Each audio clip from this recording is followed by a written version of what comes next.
আসসালামু আলাইকুম ভিউয়ার্স, কেমন আছো তোমরা সবাই? আশা করি খুব ভালো আছো। আলহামদুলিল্লাহ আমিও খুব ভালো আছি। প্রথমেই আমি দুঃখিত, সবার কাছে বলছি আমি কিছুদিন ধরে ভিডিও আপলোড করতে পারিনি একটু সমস্যার কারণে। আমি অবশ্যই তোমাদের সঙ্গে শেয়ার করছি। একটু পারিবারিক সমস্যার কারণে আমি ভিডিওটা রেগুলার আপলোড করতে পারি না।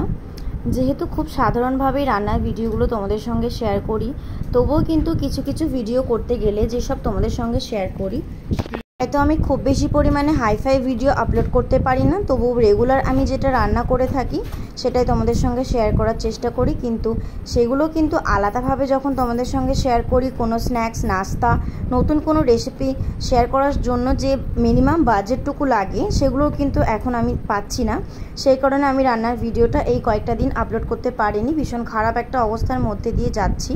আবার আমার চ্যানেলের প্রতিও একটা দায়িত্ব রয়েছে যেটা আমি ঠিকমতো হয়তো পালন করতে পারছি না।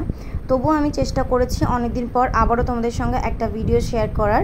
আশা করছি ভিডিওটা তোমাদের ভালো লাগবে। অবশ্যই আমাকে হেল্প করো, সাপোর্ট করো আগের মতোই। আর আমি আবারও চেষ্টা করব তোমাদের সঙ্গে নতুন নতুন ভিডিও শেয়ার করার। আমি আজকে তোমাদের সঙ্গে শেয়ার করব ডিম আলুর একটা সাধারণ রেসিপি। এর জন্য প্রথমে আমি কিন্তু আলুগুলো একটু বড় বড় সাইজ করে কেটে নিয়েছিলাম। কড়াইতে আলুগুলো লবণ ও হলুদ দিয়ে ভালো করে ভেজে নিয়েছি।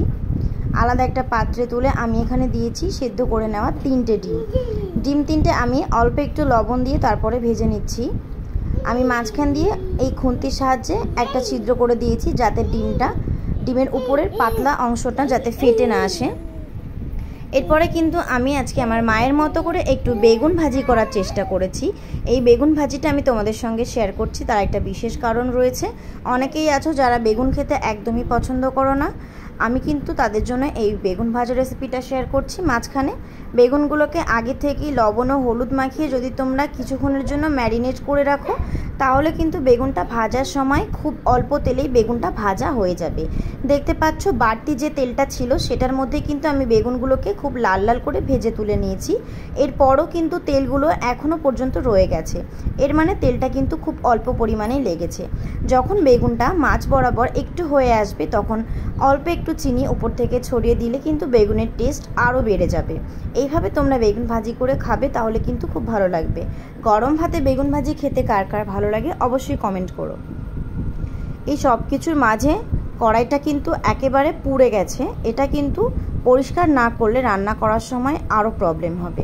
আমি এই সব কিছুর পরেও আরও চলে গেছিলাম কড়াইটা পরিষ্কার করতে। পরিষ্কার করা হয়ে গেছে। আমি কড়াইটা একটু গরম হলে এখানে আবারও দিয়ে দিয়েছি একটু সরিষার তেল। এর মধ্যে একটু এলাচ ও লবঙ্গ ফোড়ন দিয়ে দিয়েছি। তারপরে এখানে আমি দিয়েছি একটা মশলার পেস্ট, যার মধ্যে রয়েছে আদা, রসুন, পেঁয়াজ ও কাঁচা লঙ্কা। এই সব আমি আলাদাভাবে মিক্সিং জারের মধ্যে দিয়ে পেস্ট করে নিয়েছিলাম। এই সব কিছু আমি এই তেলের মধ্যে দিয়ে ভালো করে নাড়িয়ে চাড়িয়ে একটা গ্রেভি তৈরি করে নিচ্ছি। স্বাদ মতো লবণ আমি এখানে অ্যাড করে দিচ্ছি, পরিমাণ মতো হলুদ দিয়ে দিচ্ছি, আর একটু দিয়ে দিচ্ছি এখানে গুঁড়ো মশলা, যার মধ্যে রয়েছে একটু ধনে গুঁড়োটা দেওয়ার পরে আমি আরও একটু কিছুক্ষণের জন্য নাড়িয়ে চাড়িয়ে নিচ্ছি। মশলাটা কিন্তু খুব ভালো করে নাড়াচাড়া করতে হবে যাতে নিচের দিকে মশলাটা লেগে না যায়। এই যে কড়াইতে একটা গোল দাগ হয়ে গেছে, এটা কেন হয়েছে আমি জানি না। আমি কিন্তু কড়াইটা রান্না করার পর খুব ভালো করে পরিষ্কার করে রাখি, বাট এটা কেন হয়েছে আমি জানি না। যদি তোমাদের জানা থাকে বন্ধুরা অবশ্যই কমেন্ট করো, আমি কিন্তু এই দাগটা তুলতে পারছি না। যাই হোক, এরপরে আমি দিয়েছি একটু শুকনো লঙ্কার গুঁড়ো। আর তোমরা যদি চাও কালারের জন্য এখানে কাশ্মীরি লঙ্কা ব্যবহার করতে পারো। যারা ঝাল খেতে পছন্দ করো তারা 2 রকম ঝাল ব্যবহার করতে পারো। আমি এখানে কাঁচা লঙ্কা পেস্ট দিয়ে দিয়েছি আর দিয়েছি কাশ্মীরি লঙ্কার গুঁড়ো শুধুমাত্র কালারের জন্য। কাঁচা লঙ্কা দেওয়ার জন্য কিন্তু কালারটা একটু কম আসবে, কারণ কাঁচা লঙ্কা দিলে সবুজ সবুজ একটা কালার থাকে, সেজন্য কিন্তু পুরোপুরি লাল কালারটা আসবে না। গ্রেভিটা কমপ্লিট হয়ে গেলে আমি এখানে দিয়ে দিয়েছি পরিমাণ মতো পানিটা দিয়ে ভালো করে নাড়াচাড়া করিয়ে দেখতে পাচ্ছ মাঝখানে যে মশলাটা উঠে এসেছে, এখানে কিন্তু তেলটা ছেড়ে দিয়েছি, বোঝা যাচ্ছে। এরপর আমি ভেজে রাখা আলুগুলো দিয়ে আরও বেশ কিছুক্ষণ নাড়িয়ে চাড়িয়ে কষিয়ে নিচ্ছি। এইভাবে তোমরা ডিম আলুর তরকারি করে যদি বাড়িতে সার্ভ করো সবার কিন্তু খেতে খুব ভালো লাগবে। হয়তো রান্নাটা খুবই সাধারণ কিন্তু অসাধারণ টেস্ট হয়েছিল। আমি এবারে ঝোলটা ফুটে আসতে উপর থেকে সিদ্ধ করে রাখা 3টে ডিম দিয়ে দিয়েছি। আমরা আজকে বাড়িতে 3 জন মেম্বার ছিলাম, সেই জন্য আমি 3টে ডিম এখানে ব্যবহার করেছি। তোমরা চাইলে এর থেকে বেশি ব্যবহার করতে পারো। ঝোলটা পুরোপুরি কিন্তু ফুটে আসা পর্যন্ত অপেক্ষা করব।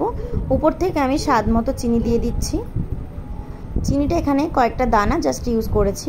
আর এখানে আমি দিয়েছি একটু মিট মশলা গুঁড়ো। মিট মশলা গুঁড়োটা দিলে কিন্তু রান্নার ফ্লেভারটা আরও বেশি সুন্দর হয়ে যায়।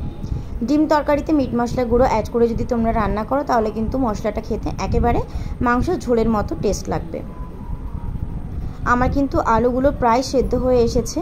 এরপরে আমি দেখছো ঝোলটা অনেকটাই কমে এসেছে। আলাদা একটা পাত্রে আমি নামিয়ে নিচ্ছি। ভিডিওটা কেমন লাগলো বন্ধুরা অবশ্যই কিন্তু কমেন্ট করে জানিও। আর আমার ভিডিওতে একটা লাইক করতে একদম ভুলবে না। আজকের মতো এখানে শেষ করছি বন্ধুরা, আবার দেখা হবে। আল্লাহ হাফিজ।